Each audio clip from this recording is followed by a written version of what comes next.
Okay, hello everyone, and welcome back to my SA2 tutorials. If you've seen my beginner's tutorial for City Escape and you would like to go faster, then you're in luck because I'm now going to record a intermediate tutorial for City Escape, hopefully showing you how you can get a sub 2 time without using City Escape Skip. City Escape Skip saves in the region of like 25 to 30 seconds, but seeing as the top times get about 120 in City Escape, that suggests that you should be able to get sub 2 without using the skip, and I'm going to let my cat out before I begin.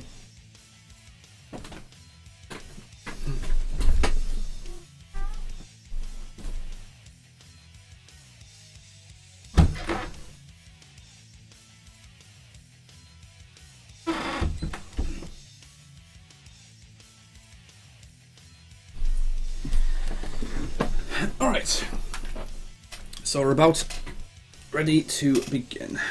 So I'll just start the stage and we can talk about relevant parts as they come up. As before, I have capture mouse cursor enabled. Probably see it on the screen. I mean the screen, well, you'll be able to see it when I enter the stage. There's my mouse cursor, so I'll be able to highlight individual things in the stage. So first things first, to start City Escape, if you want to save a little bit of time at the start of the stage, you can use some directional input to speed up the start slightly. I'm not currently using an input cam, and that's probably something I should consider for these tutorials, so you'll have to bear with me a little here, but when you start City Escape, you can save a little bit of time just on this first fall onto the slope by holding down right on the control stick. Sonic will, you actually have control of Sonic, you'll fall for longer, and you will essentially hit the ground with a little more speed and get off to a slightly faster start. So I'm just going to show that from the start here. So typically, I mean, the game is designed so that Sonic will pretty much collide with the slope in time with the music, and you can see there that he collided with the slope like a little after the drop of the music occurs. So that shows like what's happening there. So as standard, you want to just get through boarding section as clean as you can. Try not to like turn and wobble everywhere, and try and get good jumps off the ramps.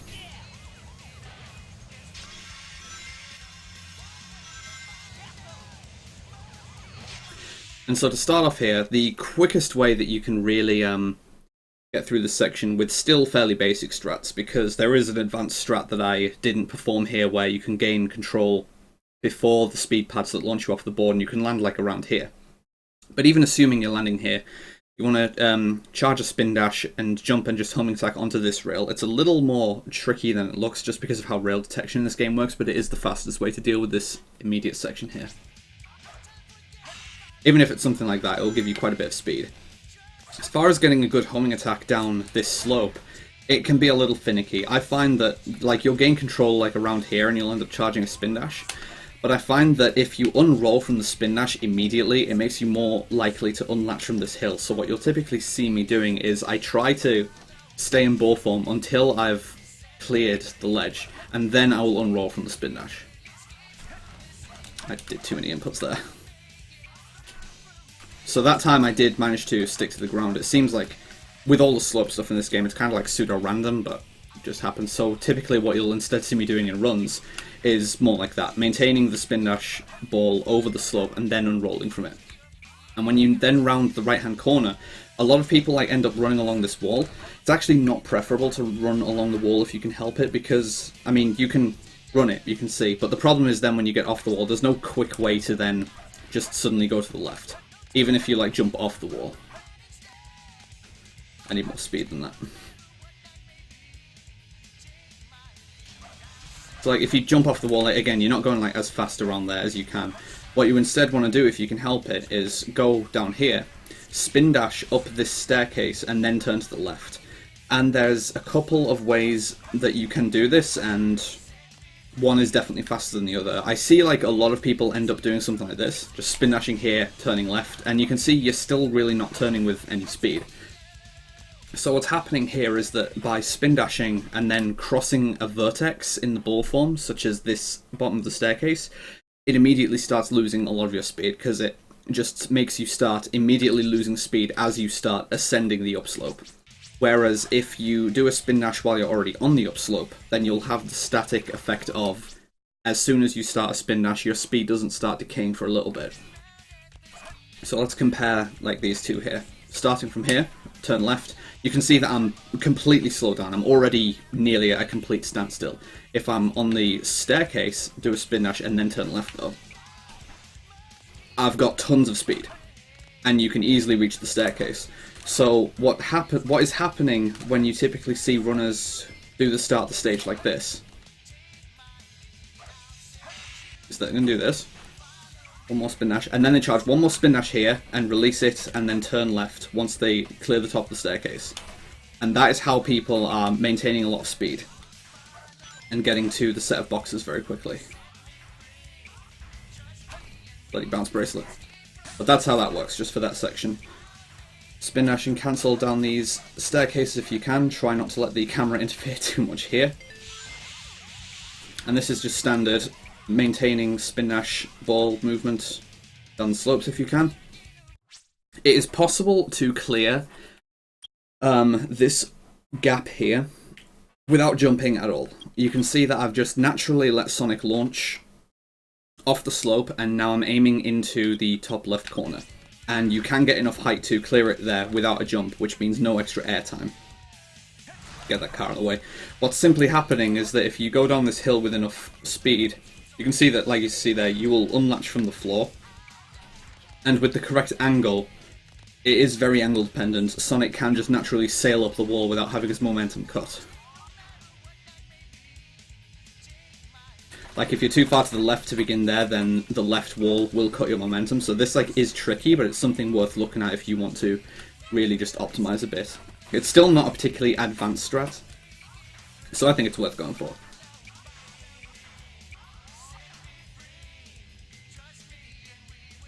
Like that.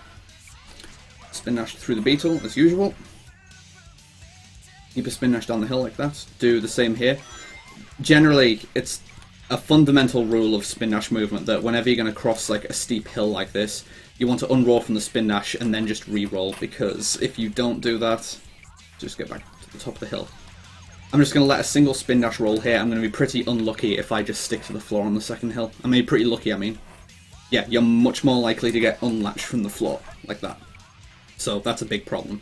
So what you instead want to do is, once you reach the flat or start reaching the bottom of the first hill, you are going to unroll from the first spin dash and charge another one over the crest of the hill, like that. Because even when you're in the spin dash charging animation, if you have like full forward momentum like this, you cover a lot of distance before you come to a standstill, and the game stores the speed value that you had prior to entering the ball form. So you will always then come out of the ball form with at least as much speed as you had while entering it. So you can just do that to store full speed. Homing attack onto this rail if you can. And to get through here quickly, it requires like a little bit of specific like wiggly movement. You can see I'm going to just run precisely along this angle. If I go to the right and hold right, I'm obviously going to run into the bench. And then if I hold left again, I'm going to run into the bin. So it's really like an S-shaped bit of movement you want to do. Like you want to turn right and then left and then right again. This is like tricky to get right and get consistent at, but it saves a little bit of time, since losing your speed fully here costs at least a second on its own.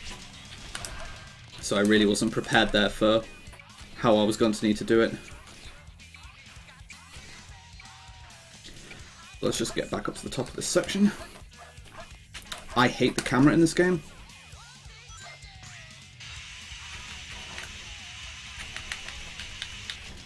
So I wasn't going as fast as I could have there, but the basics remain the same there.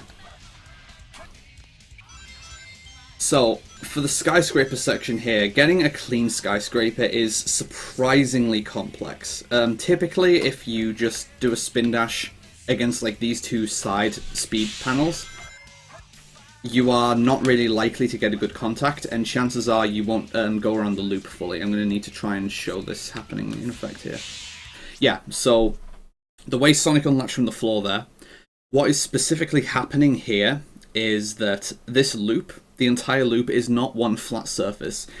It's basically the same as earlier in the stage when I showed what happens if you don't unroll and re-roll down a new slope. that once you reach the crest of a hill, you're likely to just get launched into the air, like you won't stick to the floor. It's the same thing that's happening here, even though this is meant to be a slope that's going in the other direction. But there are specific vertexes here where if you cross them incorrectly, Sonic will just unlatch from the floor.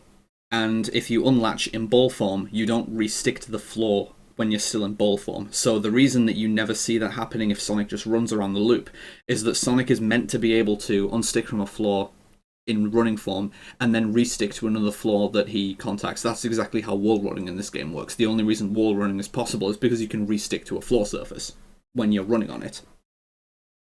So this is difficult to work with in this area because the speed pads lock not only your direction, they lock your speed. So basically, if you're in ball form and you get the wrong contact with the speed pads, you're pretty much going to always get this problem here, where you just don't get around the loop properly. So what I try to do is just to aim for this middle speed pad straight on, and it tends to work quite well. And sometimes it just doesn't. This is just finicky, honestly. And you can get some really weird results thanks to the loop speed. Once you manage to get around it, I've done a rotation on the control stick as I'm going around the loop, so that I'm now holding down on the control stick, and there is a fast strat for getting off the bottom of the skyscraper here. So you're just going to try and continue to hold down as Sonic is going down the skyscraper, and once you are starting to get towards the bottom of the skyscraper and you need to think about getting off it, you want to just release from the control stick to go directionless. And as in the beginner tutorial or any other time when you want to jump to avoid the springs, you want to do a directionless jump away from the wall. Like once you've passed all the shadows on the wall, that's when I jump with only a jump input, no directional input. Sonic will just jump away from the wall. And after you've jumped, so once Sonic is airborne and he's going towards the ground, I hold straight up on the control stick, and if that's done correctly, you'll get a running start as you hit the floor, and you'll maintain full speed. Like this. That is quite a bit more precise than it looks, but it's very reasonable to practice because everything needed to do it is quite telegraphed, and it's not too challenging to start getting once you understand what's going on. So that is well worth going for, even as an intermediate player. So you can spin dash jump over this pit. You can either wait for the camera to reorient so that you can see where you're going, or you can just go balls in and immediately charge a spin dash like this when you can't really see where you're going. Either or, I wouldn't blame anyone for wanting to wait for the camera to show them where they're going to jump, because if you get the wrong angle and rub against the wall or jump too far away from the wall, then you're just not going to make the distance and you're going to fall in the pit. So let's assume that you're just waiting to see where you're going. Even there, even with the homing attack cancel, I barely made that because of how far back I started and I rubbed against the right wall a little. It's just tricky. So transition between these rails as normal. Directionless jumps between each rail. Preferably try and homing attack onto each rail to maintain speed. And then rail switch jump off the last rail by holding left. So that when you reach the bottom of the rail and you hold left, you'll jump sharply to the left rather than straight forward, which avoids you falling in this pit, again as in the beginner tutorial. And you can just continue up this last staircase into truck section. So the start of truck section can be a little faster than normal by entering on exactly the left-hand side here. If you try and be too far to the left, then you just won't get through the barrier here. The reason that this strat is awkward is because you can see here, too far to the left, Sonic just won't go under it. But you do need to be as leftmost as possible, because if you are left enough, you'll stick to this first hill as you go over it rather than getting launched in the air. And that saves a couple of seconds in itself. From there, truck section, different players really have different methods for knowing when to unroll from spin dash and recharge their next one over the crest of the hill. I mainly just go off feel, and I've just learned my own timing and my own methods for it, so I can't really give specific instructions on exactly when you're supposed to do it. This is really just worth practicing on your own and getting the feel for, but it's really important to get good at truck section, because there are several hills that you can get launched off, and each individual one will cost you at least a couple of seconds if you do get launched off the hill.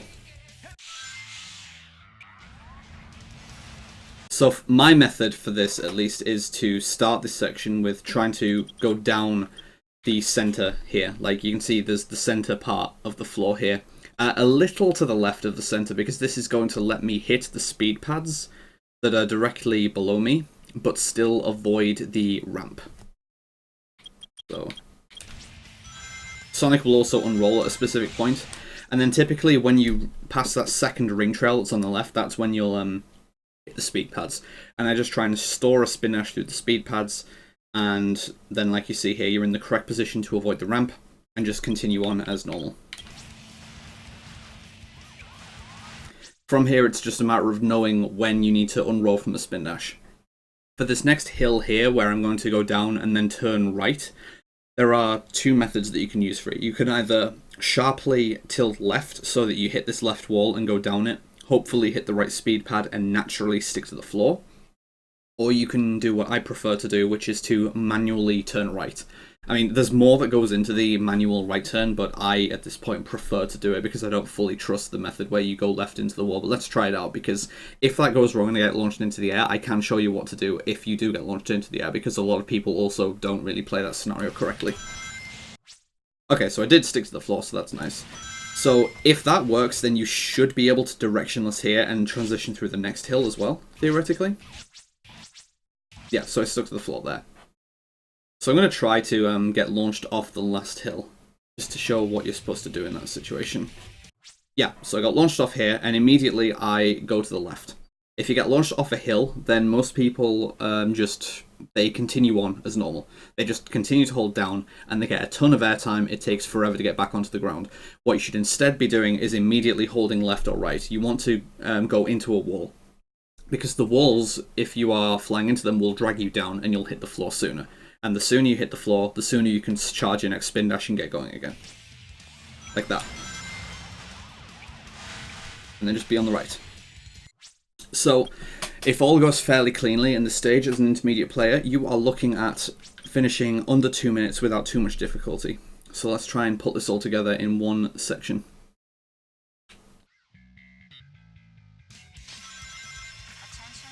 So there is going to be no city escape, just trying to apply good movement fundamentals everywhere and play the full stage without losing tons of time everywhere.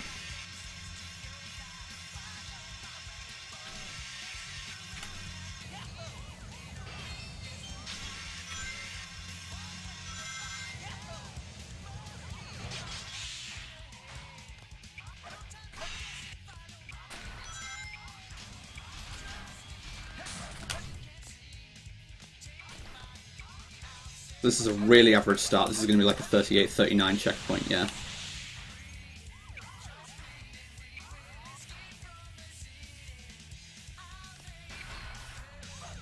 So that's that section that I was talking about. Avoid the beetle and get no airtime on the upslope. If you can.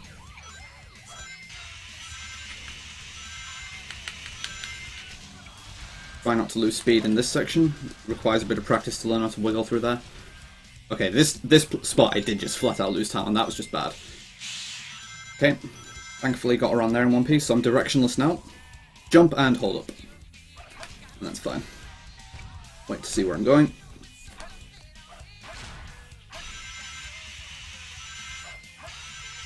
So I'm not going as fast as I can down these rails, so this is something that is a bit improvable also.